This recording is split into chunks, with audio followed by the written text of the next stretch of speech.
सीधे चलते हैं विधानसभा सदन, जहां पर वित्त मंत्री रामेश्वर उरांव बजट पर क्या कुछ बोल रहे हैं, आप ही सुनिए।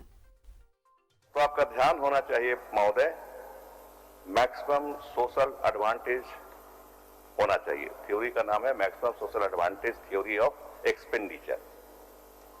सरजू राय जी को मैं बताना चाहूंगा, माननीय सदस्य सरजू राय जी को, ये सरकार इसी थ्योरी पर, एक्सपेंडिचर के इसी थ्योरी पर काम कर रही है। वित्त मंत्री के रूप में जब चीजें मेरे पास लाई जाती हैं विभिन्न विभागों की, तो मैं पदाधिकारी से प्रश्न करता हूं, उसे फायदा क्या होगा जनता का, ही बताइए। इसलिए हम पीछे नहीं जाना चाहते हैं, पीछे देखनी अच्छी बात नहीं है, आगे बढ़ना चाहिए।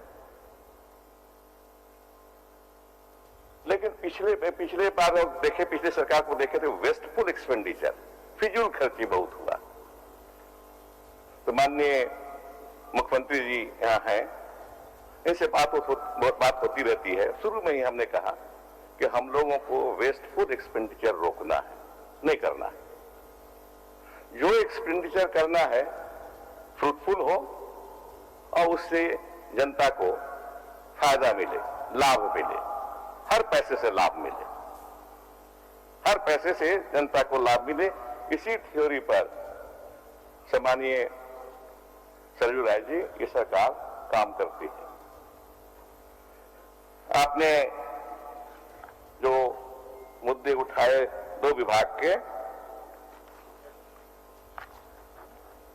ऊर्जा विभाग और स्वास्थ्य विभाग का, स्पष्ट है, उसमें लिखा हुआ है, बजट में ही प्रावधान है, हम क्यों कर रहे हैं इसमें खर्च ज्यादा।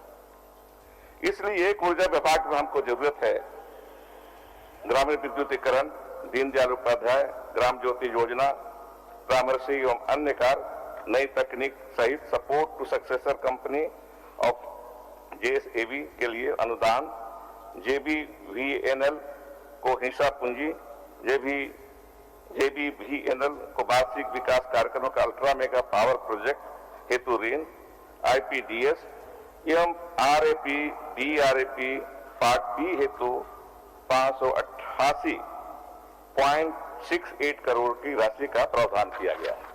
इसमें योजनाएं हैं, जरूरत है, ऊर्जा चाहिए हमको, झारखंड को चाहिए ऊर्जा, गरीबों को चाहिए घर में दिया जलाने के लिए, दीप जलाने के लिए, इंडस्ट्री चलाने के लिए, और काम के लिए ऊर्जा चाहिए। ऊर्जा आज की सच्चाई है, ऊर्जा चाहिए हमको।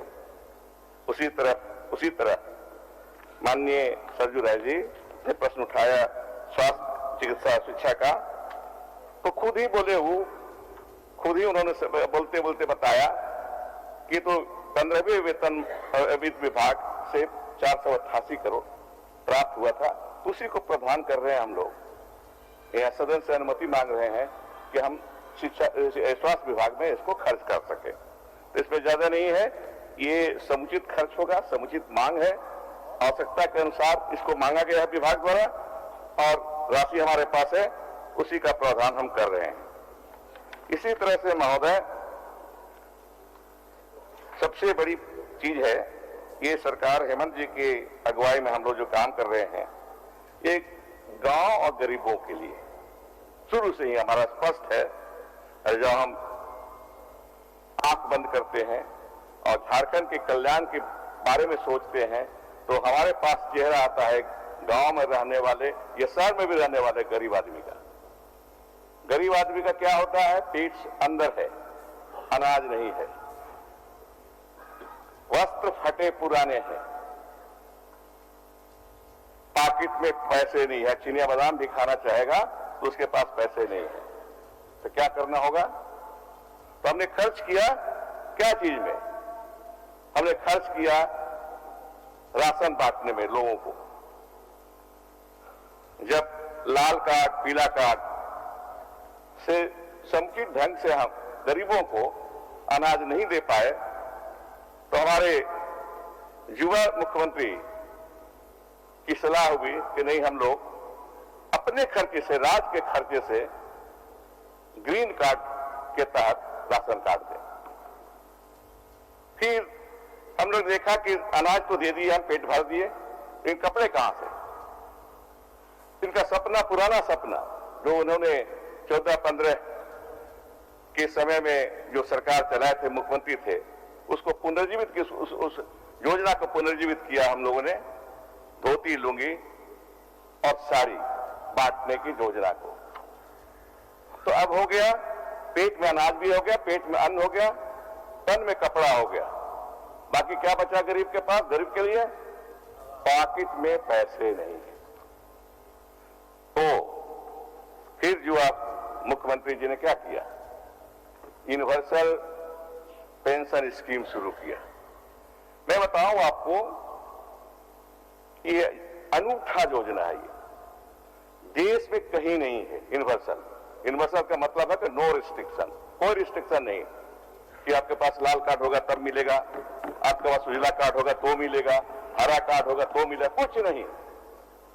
मैं गांव में जाता हूं, बताता हूं ये पक्का का मकान है, अगर इसमें वृद्धा 60 साल के ऊपर वाले पति पत्नी आते हैं और कहते हैं कि घर तो मकान बढ़िया है हमारे पास, हमारे बेटा भी है, कमाता है, लेकिन दिल्ली में रहता है, एक पैसा नहीं देता, एक पैसे मनी ऑर्डर नहीं भेजता, मैं कैसे जीऊं? वो हकदार है इस यूनिवर्सल पेंशन स्कीम में लाभ पाने का। 1000 रुपये उसको मिलेगा, पति को पत्नी को दोनों को मिलेगा, 1000 रुपये मिलेगा और अच्छी जिंदगी जी सकेंगे। पक्का मकान रहते हुए उनकी जिंदगी अच्छी नहीं थी, आर्थिक स्थिति अच्छी नहीं थी, लेकिन इस पेंशन योजना के तहत उनको अच्छी जिंदगी जीने का अधिकार मिल जाएगा। जानते हैं कितना लोगों को लाभ पहुंचाने जा रहे हैं हम लोग? ये सरकार, हेमंत जी की सरकार कितने लोगों को लाभ पहुंचाने जा रही है? 13 लाख लोगों को, लगभग 13 लाख लोगों को इस पेंशन से फायदा पहुंचने जा रहा है। मजाक नहीं है, ये बड़ी चीज है। इस राज्य के लिए, इस देश में अनूठा बनाता है ये योजना हमारे राज्य को। ये बताना, ये जानना है हमको। छोटे छोटे चीजें हैं। अब क्रिटिसिज्म नहीं होना चाहिए, पॉजिटिव है तो क्यों नहीं लेते हैं? नाम नहीं लेंगे माननीय विधायक का, मैं भी जाता हूं, परसों गया था गुमला, अधिकार आपके द्वार सरकार योजना, ये कैंप में मैं भी गया। बाढ़ सी आ जाती है लोगों की, बाढ़ सी आ जाती है। छोटे से गांव में, मुरकुंडा गांव में करीब 3-3.5 हजार लोग जुटे और सब अपने हाथ में दरखास्त लिए हुए थे। इसको मजाक मत समझिए, इसका प्रशंसा नहीं कीजिए, मत कीजिए, आप विरोध में है मत कीजिए, लेकिन कम से कम अंदर से आप इसको सराहिए, ओपन मत होइए। शायद आपको दिक्कत होगी, आपकी पार्टी पकड़ेगी आपको कि क्यों तारीफ कर दिया झारखंड मुक्ति मोर्चा और कांग्रेस सरकार को। मत कीजिए आप तारीफ, लेकिन अंदर अंदर इसको सराहिए और मदद कीजिए गरीबों को।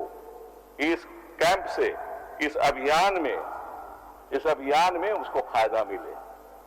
एमएलए के रूप में, एमपी के रूप में, जनप्रतिनिधि के रूप में हमको इसमें शामिल होना चाहिए और लोगों को मदद करना चाहिए। इस योजना का लाभ, अन्य योजना भी, हर तरह की योजनाओं का लाभ एड़ी घिस जाता है, जाति सर्टिफिकेट नहीं बनती है, हरा कार्ड नहीं बनता है, तुरंत हम हम भी थे, अभी तक 7-8 कैंप हम अटेंड कर चुके हैं, तुरंत बन जाता है, घंटा 1.5 घंटे अंदर बन जाता है। ये साधारण उपलब्धि नहीं है। ये भी इस तरह की योजना भी, इस तरह का अभियान भी एक अनूठा है इस देश के लिए, अनूठा है।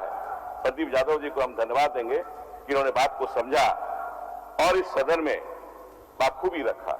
धन्यवाद प्रदीप यादव जी।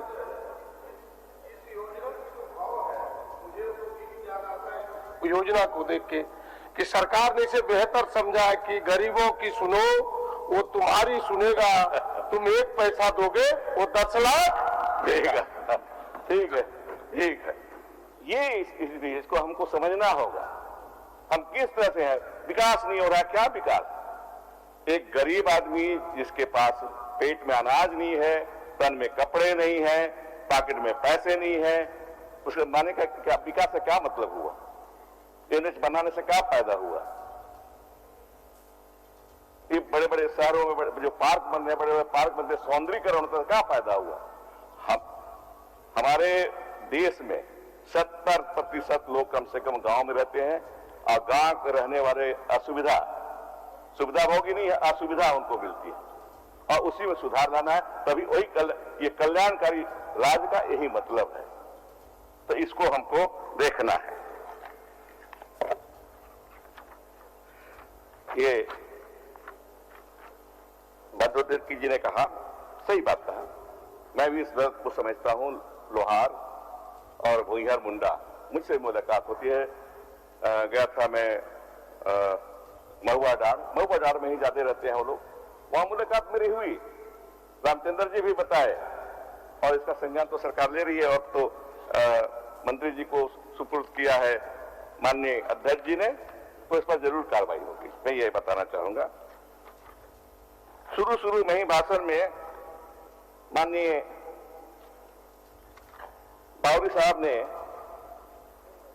कहा सरकार पर कि सरकार खर्च नहीं कर पाती है। 25% बजट का अभी तक खर्च हो पाया है, लेकिन मैं उनको सुधारना चाहता हूं। उनको यहां नहीं है, लेकिन सुधारना चाहूंगा। दिसंबर तक अभी तक खर्च हमारे 46% हो चुके हैं। 3 महीना बाकी है, 3 महीने से ज्यादा बाकी है। अभी तो 20 तारीख है आज, 10 दिन इधर बाकी है और फिर मार्च 31 तक बाकी है। 3 महीने से ज्यादा है। अभी तक 46% हम खर्च कर चुके हैं। स्थिति बेहतर है और जानते हैं, आसानी होगी आपको लोगों को जानने में कि खर्च किस दिशा में हो रहा है। आउटकम बजट का जो कंसेप्ट लाए हैं हम लोग, उससे आसान होगी जनसाधारण को भी कि जो खर्च जो बजट में प्रावधान हुआ सही रूप में खर्चा हुआ है कि नहीं, उपलब्धि हुई है कि नहीं और उसकी उपादेयता भी है कि नहीं, ये आउटकम उसका है कि हुआ कि नहीं हुआ। ये कंसेप्ट जो लाए हैं, ये हमारी सरकार ने जो लाया है, हम लोगों की सरकार ने, हम सभी की सरकार ने, वो मीनिंगफुल है, अर्थपूर्ण है। इस पे हमको ध्यान देना होगा। तो ज्यादा समय नहीं लेंगे। आज आपको तो बजट की कॉपी दी गई है, आप पढ़ लेंगे होंगे। बस अंत में यही कहेंगे हम कि आइए सब मिलके हम लोग झारखंड को बेहतर बनाएं। यहां लोग खुशहाल रखें, खुशहाल रहें और एक से योजनाएं बन रही हैं, उसका लोगों को बताएं, हम लोग भी बताएं। कैंप लगे, आपके अधिकार, आपकी सरकार, आपके द्वार, ये कैंप लगे। मैं तो सलाह दूंगा माननीय मुख्यमंत्री जी को कि इसको आप एनुअल फीचर बना दीजिए।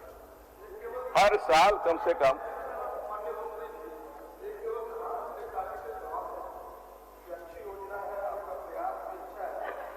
धान खरीदारी में अभी जो कठिनाई हो रही है मिल मालिकों से, वो क्या है कि मिल मालिक जो क्लैंप और पैक से खरीद के धान बेचते हैं, वो 10 किलो पर क्विंटल काटना चाहता है और इस बेचारे को दिक्कत होती है। अभी किसानों से दस्तखत है कि अगर वहां मेरा लेगा ही नहीं, और ये कठिनाई खास करके संथाल पड़ाव कम मिले वहां अधिक है, जिस कारण से किसानों को जो उचित दाम मिलना चाहिए वो कठिनाई हो रहा है।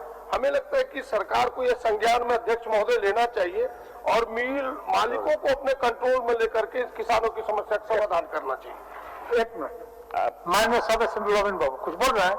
अध्यक्ष महोदय, मैंने अपने भाषण के क्रम में कहा था, ये 13 जिला जो अनुसूचित क्षेत्र है, CNT एक्ट, SPT एक्ट, ये रहते हुए भी जमीन का जितना धड़ल्ले से बिक्री हो रहा है महोदय, क्या इसका कड़ाई से लागू होगा और पैसा एक्ट ये लागू होगा कि नहीं होगा? माननीय मंत्री जी अब समाप्त करिए आपको। अब समाप्त हो गए। तो यही हम अंत में आप सबों से, हम सब पूरी सरकार की ओर से अपील करना चाहेंगे कि हम सब मिल करके इस राज्य को बेहतर बनावें, पीछे के बात को भूलें। जहां हमको 29 दिसंबर 2019 को सरकार में कदम रखने का मौका मिला था, हम अपना आकलन करें कि हम उससे कितना कदम आगे बढ़े। पीछे देखने से फायदा है, आईना दिखाना जरूरी है विपक्ष को, लेकिन ये भी जरूरी है कि हम कितना कदम आगे बढ़े उस पर नजर रखें अपना। तो महोदय, आपने समय दिया बोलने का, मैं यही अपनी बात को समाप्त करता हूं। क्या माननीय सदस्य श्री अमर कुमार बावरी जी अपना कटौती प्रस्ताव वापस लेना चाहते हैं? अनुपस्थित हैं। अब मैं मूल प्रस्ताव लेता हूं।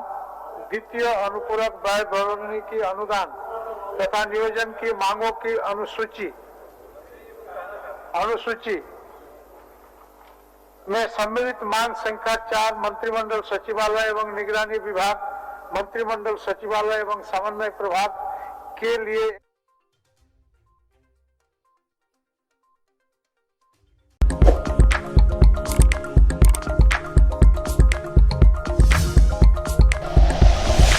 Like and share videos, subscribe करें हमारा चैनल और प्रेस करें बेल आइकॉन। न्यूज़ 11 भारत, सच है तो दिखेगा।